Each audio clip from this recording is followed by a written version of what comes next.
All right, how's it going, everyone? We're back with another Bible reading. I know it's been a while, life happens.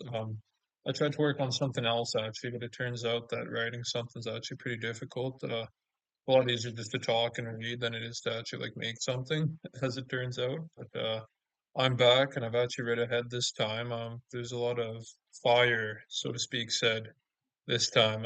Jesus kind of goes crazy in a lot of these stories, but. Anyways, let's just get right into it. I actually have some notes here too of things to talk about, so I'm not talking just right off the top of my head this time. I mean, I'll still probably do a lot of that, but anyways, I guess we'll just get right into it. So we left off on chapter 8. Jesus has just finished giving his sermon on the mountain to the disciples, and now he's back, you know, uh, performing miracles and whatnot. So let's get started. So chapter 8. When Jesus came down from the mountainside, large crowds followed him. A man with leprosy came and knelt before him and said, Lord, if you are willing, you can make me clean. Jesus reached out his hand and touched the man. I am willing, he said. Be clean. Immediately he was cleansed of his leprosy. Then Jesus said to him, See that you don't tell anyone, but go, show yourself to the priest, and offer the gift Moses commanded as a testimony to him. And for those who don't know, the gift Moses commanded is just like it's some sort of like sacrifice. I believe it was like a chicken or something. They'll kill one and let the other free. I don't know. It's rooted in ancient tradition. They do weird things. But anyways, okay. When Jesus had entered Capernaum, a centurion came to him asking for help. Lord, he said, my servant lies at home paralyzed, suffering terribly. Jesus said to him, Shall I come and heal him? And the centurion replied, Lord, I do not deserve to have you come under my roof, but just say the word, and my servant will be healed. For I am a man under authority, with soldiers under me. I tell this one, Go, and he goes, and that one, Come, and he comes. I say to my servant, Do this, and he does it.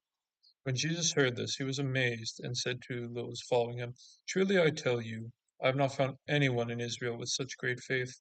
I say to you that many will come from the east and the west, and will take their places at the feast with Abraham, Isaac, and Jacob in the kingdom of heaven. But the subjects of the kingdom will be thrown outside into the darkness, where there will be weeping and gnashing of teeth.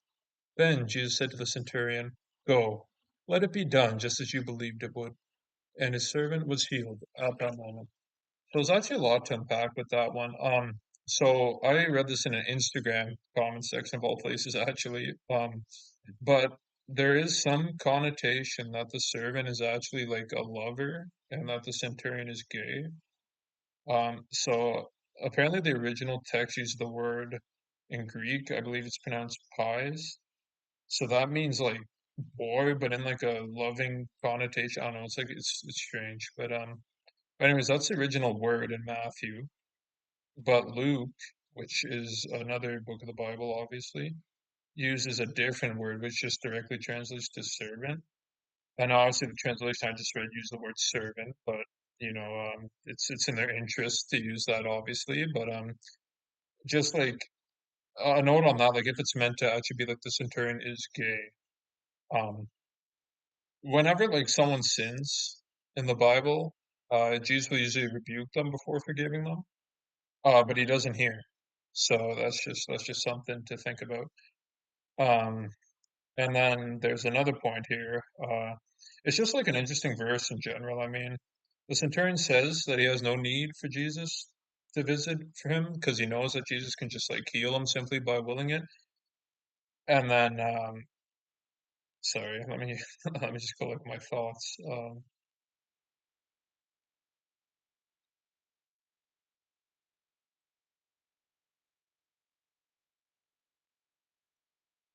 Sorry, my writing's just terrible, terrible. Should have typed this.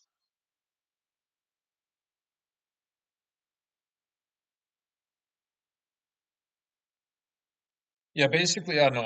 If you didn't catch it, basically the centurion's like he's using himself as a metaphor that like basically like Jesus can command like miracles and the earth itself, much like he commands his soldiers. He just says a word to his soldiers, go and they'll do it, just like Jesus can say like like literally anything.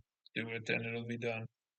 So that's why Jesus, I think, is shocked because like most others will go to Jesus as like some healer, some like prophet, but no, this centurion has so much faith that he just believes like this is God. He can do anything. But there's no magic to it, no nothing. So yeah. Anyways, there's more.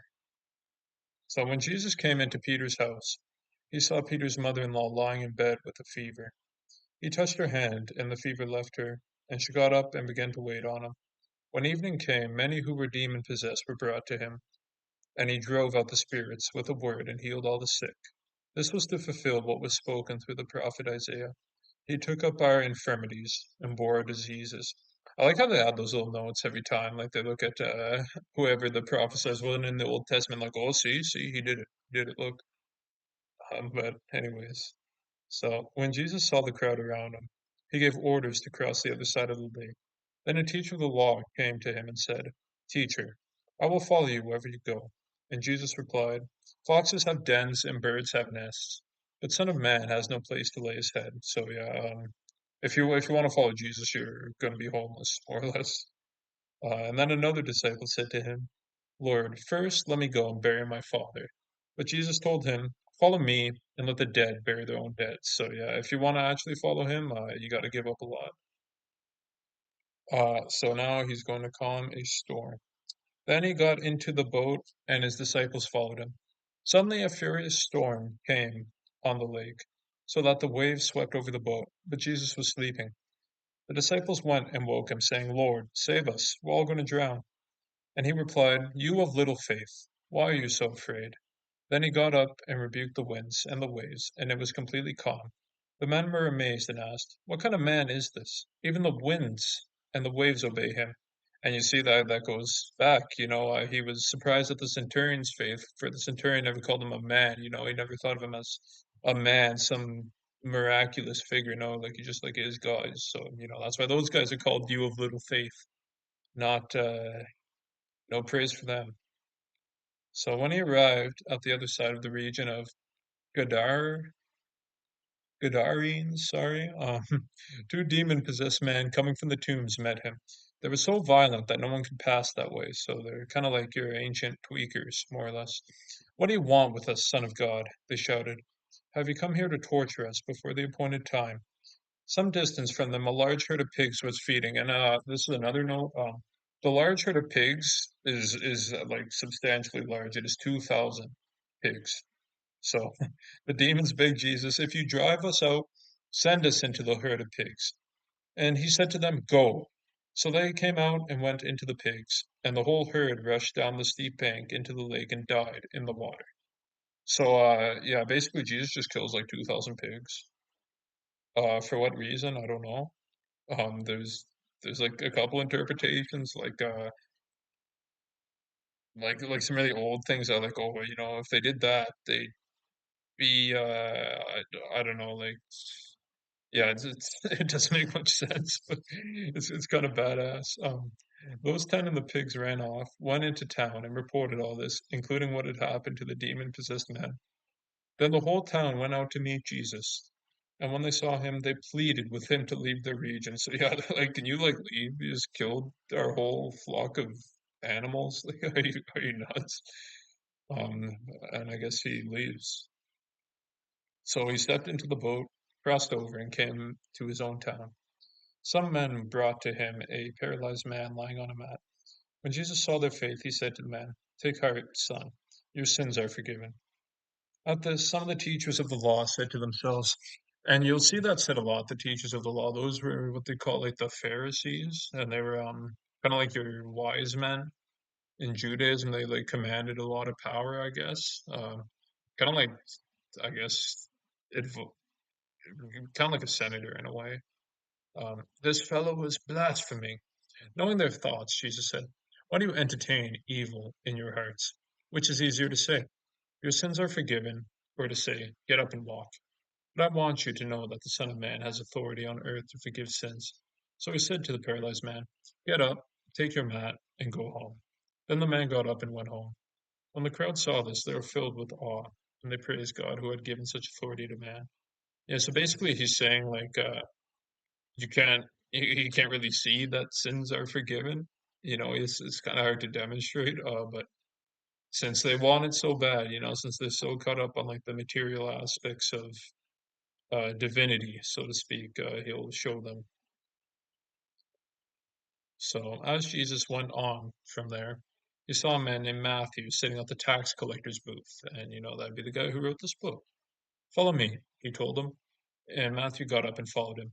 While Jesus was having dinner at Matthew's house, many tax collectors and sinners came and ate with him and his disciples.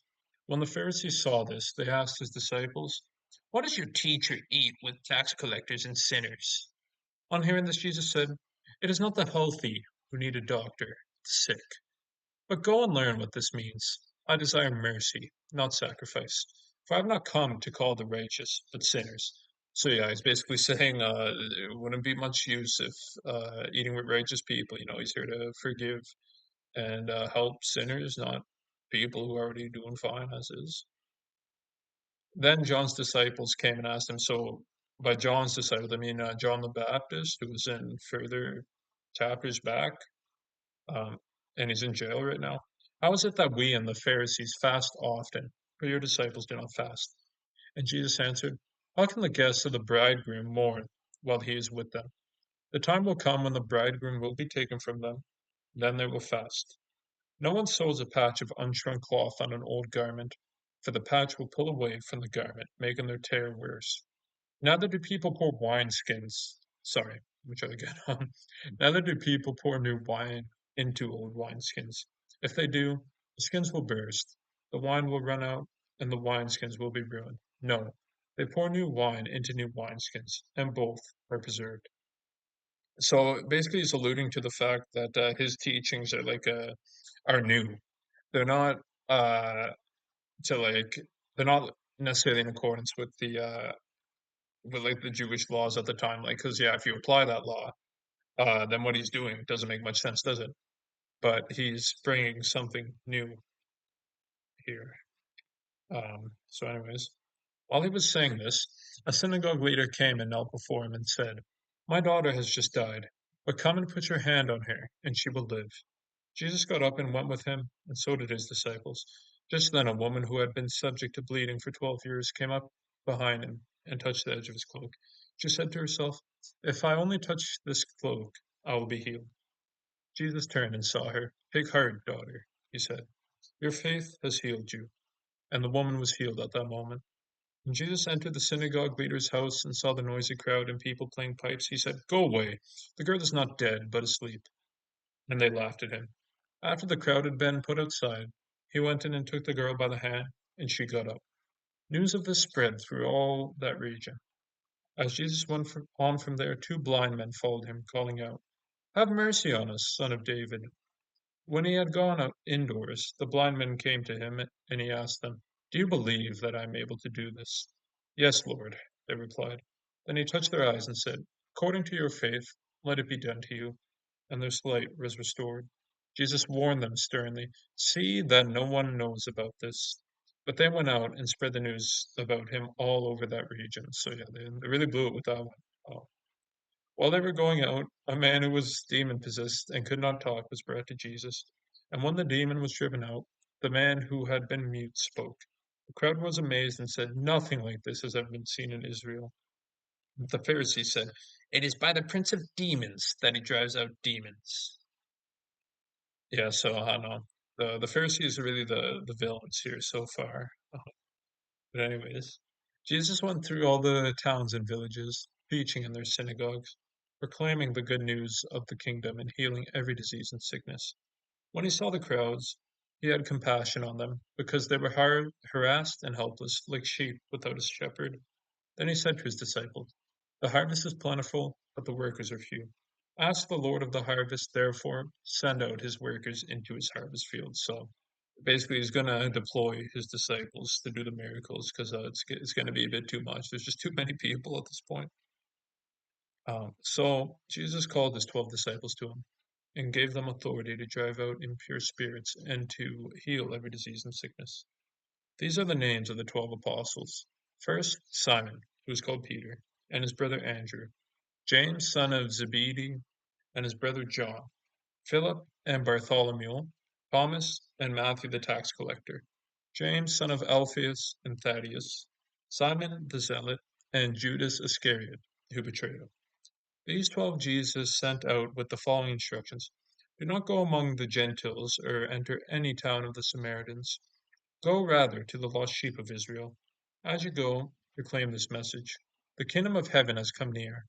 Heal the sick, raise the dead, cleanse those who have leprosy, and drive out demons. Freely you have received, freely give.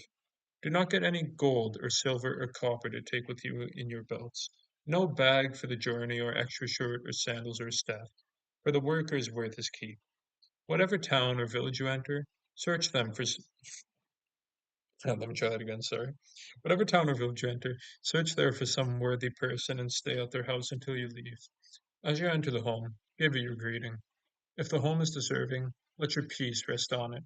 If it is not, let your peace return to you. If anyone will not welcome you or listen to your words, leave that home or town and shake the dust off your feet. Truly I tell you, it will be more bearable for Sodom and Gomorrah on the day of judgment than for that town. So yeah, that whole town's getting cast into the hellfires if they don't welcome Jesus. Well, sorry, not Jesus, his disciples. Brother will betray brother to death, and a father his child. Children will rebel against their parents and have them put to death. You will be hated by everyone because of me, but the one who stands firm to the end will be saved. When you are persecuted in one place, flee to another. Truly I tell you, you will not finish going through the towns of Israel before the Son of Man comes. The student is not above the teacher, nor a servant above his master. It is enough for students to be like their teachers, and servants their masters. If the head of the house has been called Beelzebul, Bull, Beelzebul, sorry, that's it's Beelzebub, I'll say, because that's one I'm familiar with. How much more the members of his household? So do not be afraid of them, for there is nothing concealed that will not be disclosed, or hidden that will not be made known.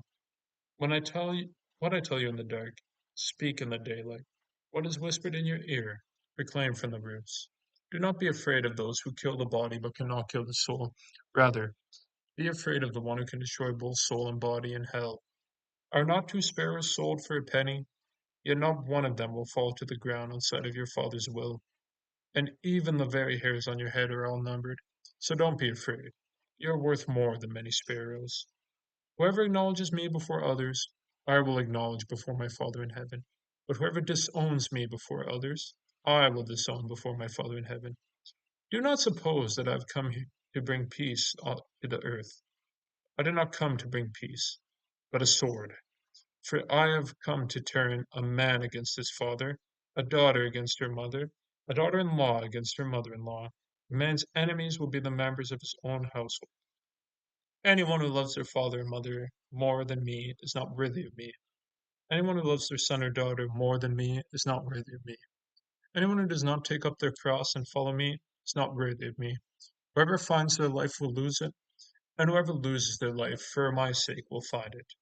Anyone who welcomes you welcomes me, and anyone who welcomes me welcomes the one who sent me. Whoever welcomes a prophet as a prophet will receive a prophet's reward, and whoever welcomes a righteous person as a righteous person will receive a righteous person's reward. And if anyone gives even a cup of cold water to one of these little ones who is my disciple, truly I tell you, that person will certainly not lose their reward. After Jesus had finished instructing his 12 disciples, he went on from there to teach and preach in the towns of Galilee.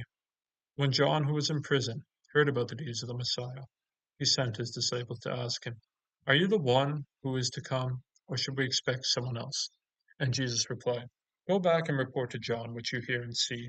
The blind receive sight, the lame walk, those who have leprosy are cleansed, the deaf hear, the dead are raised, and the good news is proclaimed to the poor. Blessed is anyone who does not stumble on account of me. As John's disciples were leaving, Jesus began to speak to the crowd about John. What did you go out to the wilderness to see? A reed swayed by the wind? If not, what did you out to see? A man dressed in fine clothes? No, those were those who wear fine clothes are in the king's palaces. Then what did you go out to see? A prophet? Yes, I tell you, and more than a prophet. This is the one about whom it is written, I will send my messenger ahead of you, who will prepare your way before you. Truly I tell you, among those born of woman, there is not, sorry, let me try that again. Among those born of woman, there has not risen anyone greater than John the Baptist. Yet whoever is least in the kingdom of heaven is greater than he. From the days of John the Baptist until now, the kingdom of heaven has been subjected to violence, and violent people have been raiding it. For all the prophets and the law have prophesied until John. And if you are willing to accept it, he is the Elijah who was to come. Whoever has ears, let them hear. To what can I compare this generation? They are like children sitting in the marketplace and calling out to others, we paid the pipe for you, and you did not dance. We sang a dirge, and you did not mourn. For John came neither eating nor drinking, and they said, he has a demon. The Son of Man came eating and drinking, and they say, here is a glutton and a drunkard, a friend of tax collectors and sinners. But wisdom is proved right by her deeds. Then Jesus began to denounce the towns in which most of his miracles had been performed, because they did not repent. Woe to you, Chorazin! Woe to you, Bethesda! I don't know if that's pronounced Bethesda, but I'm just going with that. For if the miracles that were performed in you had been performed in Tyre and Sidon, they would have been repented long ago in sackcloth and ashes. But I tell you, it will be more bearable for Tyre and Sidon on the day of judgment than for you. And you, Capernaum, will you be lifted to the heavens? No, you will go down to Hades. For if the miracles that were performed in you had been performed in Sodom, it would have remained to this day. But I tell you that it will be more bearable for Sodom on the day of judgment than for you. At that time, Jesus said, I praise you, Father, Lord of heaven and earth, because you have hidden these things from the wise and learned, and revealed them to little children. Yes, Father, for this is what you were pleased to do. All things have been committed to me by my Father. No one knows the Son except the Father, and no one knows the Father except the Son, and those to whom the Son chooses to reveal him. Come to me, all of you who are weary and burdened, and I will give you rest. Take my yoke upon you and learn from me, for I am gentle and humble in heart, and you will find rest for your souls. For my yoke is easy and my burden is light. And I think I'll end it there. So yeah, those are some pretty fire chapters, in my opinion. He really kind of goes off in these ones, and I mean, fair enough. People kind of had to comment a lot of the time, but yeah, hopefully you can keep up this pace, I think.